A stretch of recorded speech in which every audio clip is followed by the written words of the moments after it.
Di luar negeri, ini kita ada di luar negeri, kayaknya dia lagi liburan sama anak-anaknya, saya tidak ganggu. Nanti kalau dia datang ke Indonesia, dia pasti berkomunikasi dengan saya dan insya Allah saya akan jelaskan lagi. Yang jelas dia lagi santai, dia ada di luar negeri kok, nggak ada apa-apa.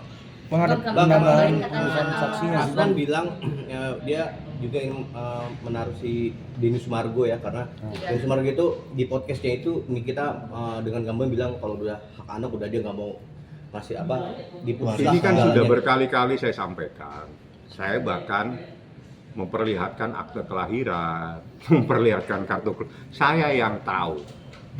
Tidak pernah ada seorang ibu mencoret anaknya dari kehidupannya. Tidak ada. Apalagi Nikita. Jadi Laura itu anaknya dia dan itu anak yang paling dia sayang karena anak itu anak pintar. Jadi tidak ada relevansinya semua. Mau siapa tadi yang dibilang? Nggak ada. Tapi kalau itu dia mau jalan-jalan ke Polres, ya nggak ada salahnya, silakan. Tapi yang jelas terlalu jauh persoalan ini kalau dibawa ke sana kemari. Jadi nggak ada relevansinya. Jadi nggak perlu diperiksa atau menjadi saksi Bang ya? Nggak ada apa kaitannya. Kalau mau diperiksa itu dicari, saya kasih tahu. Tanya ke Dukcapil, Laura itu sudah dicoret belum? Itu aja. Bang, Bang, untuk tapi Rasul bilang Kaniki ini tetap melakukan penelantaran anak, Bang. Walaupun itu atas dasar kemauan Laura. Gimana Bang menurut Abang? Saya tidak nanggapin, yang saya tanggapin itu kan bagian persoalan yang berbeda. Yang kedua, mustahil seorang ibu, apalagi Nikita akan menelantarkan anaknya. Cara orang mendidik, seorang ibu, seorang ayah mendidik anaknya dengan cara yang masing-masing dan berbeda-beda. Ya, ini salah satu seorang ibu. Anda saya coret nanti, bisa segitu. Anda kalau tidak pulang, keluar dari rumah ini, jangan balik lagi. Itu adalah cara mendidik supaya anaknya itu pulang dan tidak kemana-mana. Itu teknis, tapi apakah begitu?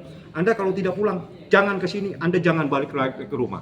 Bukan berarti itu anak terus kita coret. Itu cara seorang tua mendidik anaknya supaya patuh terhadap tata cara atau aturan yang ditetapkan oleh orang tuanya. Jadi seperti itu yang harus dipahami. Jadi kalau ada orang marah-marah, kadang kamu itu enggak, udah kamu jangan pulang ke sini. Kalau kau mau pulang, awas saya usir kamu. Itu bentuk mendidik seorang anak dengan cara yang seperti itu. Kalau kamu nggak balik, jangan kamu kembali sekalian. Ya kan begitu. Anaknya bilang saya sudah diusir, tidak. Anda supaya pulang jangan kemana-mana.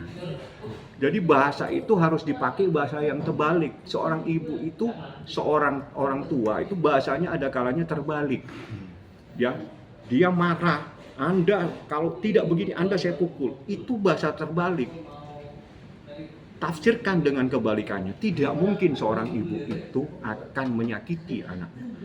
Apalagi seorang ibu yang melahirkan anak itu sendiri. Jadi nggak ada. Apalagi saya punya kartu keluarganya, saya punya akte kelahirannya. Karena pada saat proses kemarin itu, saya melampirkan akte kelahiran dan kartu keluarga. Jadi sudah clear, tidak ada yang aneh-aneh. Saya memberikan penjelasan cara mendidik seorang anak itu berbeda-beda. Nah, mungkin kita semua punya tata cara sendiri.